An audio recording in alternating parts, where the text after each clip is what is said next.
রাজি হলে? আমার কিছু করার নেই রূপা। ওই ইন্দ্রানিধি না অনেক অঙ্ক কষে গুটি সাজিয়েছে। আমি টেকনিক্যালি বলতে পারবো না যে তাড়িয়ে দিয়েছে। নতুন কাজটার মাউন্টিং আছে। তারপর তো এটাও যাবে ওটাও যাবে। বউ বাচ্চা আছে আমার। এই মুহূর্তে ক্ষুদিরাম হওয়ার সাহস আমার নেই রূপা। আমার আছে। আমি ওই মাগির হাউসে আর কাজ করবো না। তা দিয়ে কি হবে? কয়েক মাস বসে থাকবো। এদিকে তুমি চান্স পেয়ে বেশ বউ বাচ্চার কথা শুনিয়ে দিলে না? আমি কি এসব না জেনেই তোমার সাথে শুয়েছি? ভালো লাগা আছে বলেই তো। আবার শোবো, শুনলে? আবার শোবো।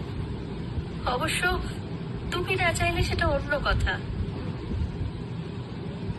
আসছে আমি।